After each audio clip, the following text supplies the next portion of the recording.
Hai semuanya, kembali lagi bersama gua Denny Tandra di Crime Scene. Dua kasus kemarin kita udah membahas tentang bunuh-bunuhan. Sekarang gua ingin ganti suasana kasus dulu. Jadi kali ini kita akan membahas kasus tentang penipuan. Dan akhir-akhir ini gue sering lihat banyak orang mencari info tentang saham di TikTok, serta juga banyak yang bikin cara beli saham, terus saham yang bagus untuk dibeli itu seperti apa.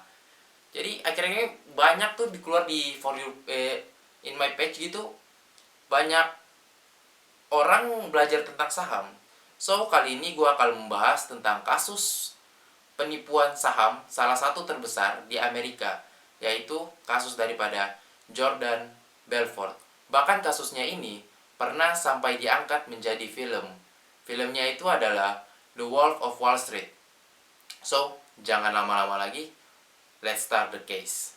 Tapi sebelum itu kita intro dulu.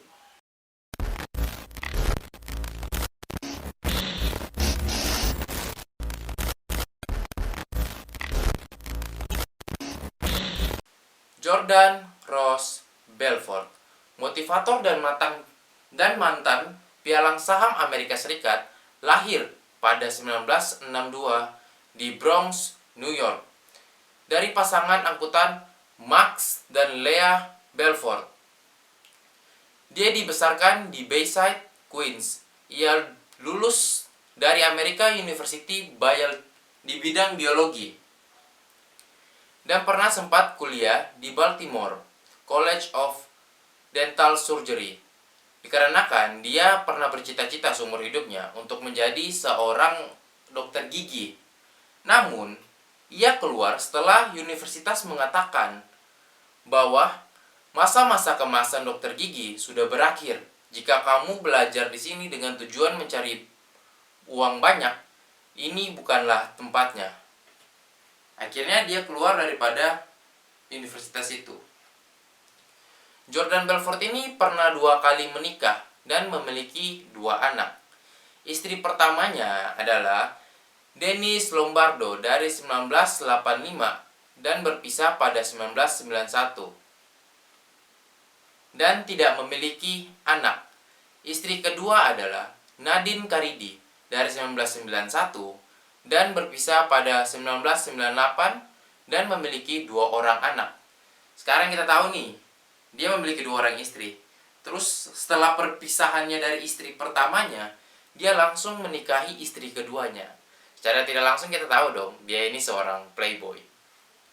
Dan di pernikahan pertamanya dia tidak memiliki anak, sedangkan pernikahan keduanya dia memiliki 2 orang anak.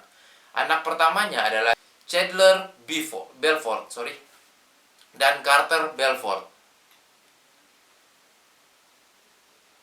Jadi yang kita tahu dari Jordan Belfort ini, dia orangnya itu sangat money oriented banget, dikarenakan ya kita tahu dia masuk ke universitas akan ini dokter gigi gitu.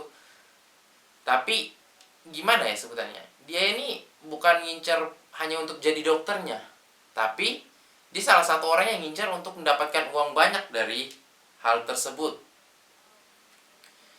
Jordan Belfort mengawali karirnya di pialang di LF Rothschild yang mengalami kejatuhan pada 1987. Setelah itu berselang 2 tahun, pada tahun 1989, ia mendirikan firma pialang Stratton Oakmont yang berfungsi sebagai ruang pemasaran dan memasarkan saham yang sangat murah. Melalui Stratton Oakmont, ia menipu banyak investor melalui penjualan saham palsu.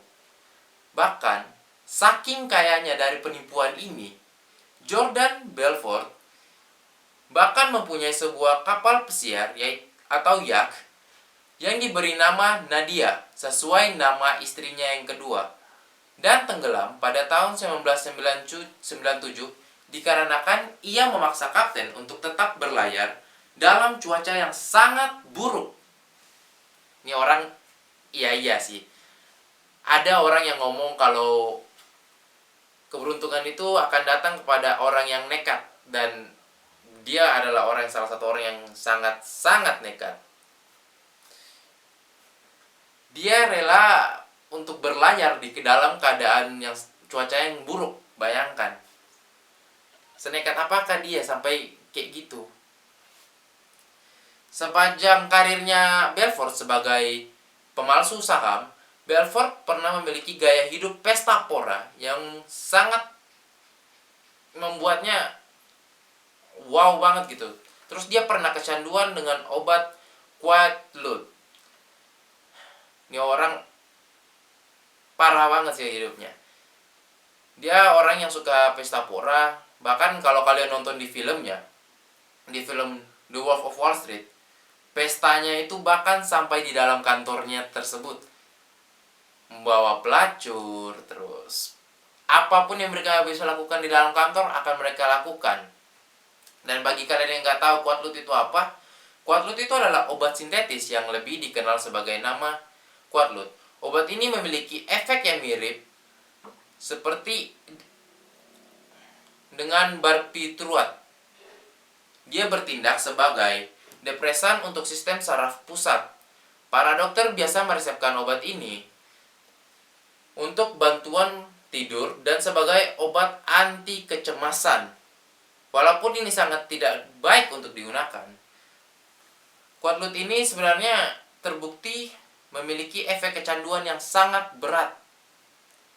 Jadi ya kita tahu gitu, obat yang efek kecanduan yang sangat berat itu sangat nggak baik. Dia efeknya kayak narkoba. Akhirnya dia dikategorikan di dalam narkotika. Dan dia dilarang oleh pemerintah Amerika Serikat untuk dijual obat ini. Oke. Jordan Belfort memiliki perusahaan yang mempekerjakan lebih dari 1.000 pialang saham dan terlibat dalam penerbitan saham senilai lebih dari 1 miliar dolar, termasuk penambahan ekuitas untuk perusahaan sepatu Steve Madden. Ketenaran firma yang membuatnya menjadi target lembaga penegak hukum pada tahun 1990-an. Ya gimana dia tidak terkenal? Dia buat perusahaan hanya berselang beberapa waktu, terus perusahaannya itu bisa jadi sangat besar. Nggak wow gimana gitu.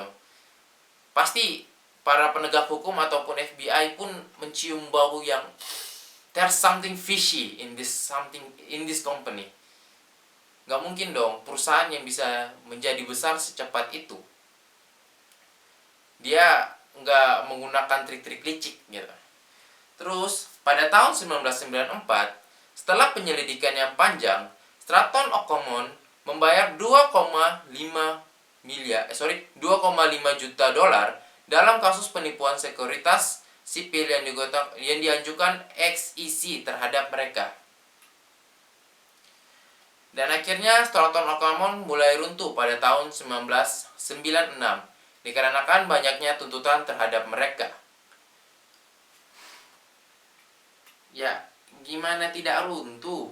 Ini dapat untung sebesar itu aja dari paling berapa? Sekitar 3 tahunan dia udah dapat untung yang sangat banyak. There must something fishy in there. Meskipun dia bermain di saham meskipun itu, tapi ya tidak mungkin gitu secepat itu kalian bisa mendapatkan uang di situ. Nah, penangkapan Jordan Belfort. Pada tahun 1998, Belfort dituduh melakukan penipuan sekuritas dan pencucian uang, dan dia ditangkap oleh FBI dan dipenjara selama 22 bulan.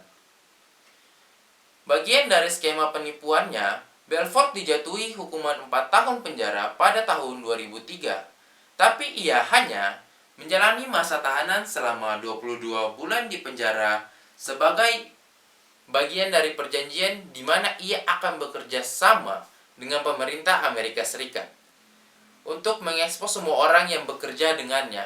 Tuh kan? Tidak mungkin perusahaan sebesar ini tidak ada sesuatu tindakan licik yang mereka tidak lakukan. Pasti ada yang mereka lakukan. Ia menghabiskan 22 bulan di penjara federal karena melakukan skema pump and dump yang mengakibatkan kerugian investor kurang lebih sebesar 200 juta dolar. Belfort diwajibkan membayar ganti rugi sebesar 110,4 juta dolar kepada para pembeli saham. Men, 110,4 juta dolar itu kalau dibeliin cilok bisa buat makan satu daerah. Men, bahkan abang-abang ciloknya itu bisa dibeli. Namun setelah dia dibebaskan pada tahun 2006, menurut Jaksa Federal Belfort gagal memenuhi kewajiban ganti ruginya sesuai yang tercantum di dalam perjanjian hukumnya tahun 2003. Perjanjian tersebut mewajibkannya menyisihkan 50% pendapatannya untuk ganti rugi kepada 1.513 klien yang ditipunya. Ini orang, gue acungi jempol, nekat banget.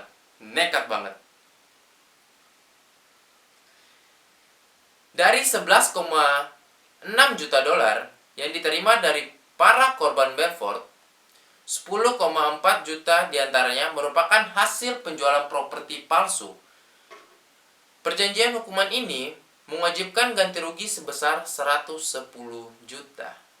Gila, ngeri nih Jordan Belfort.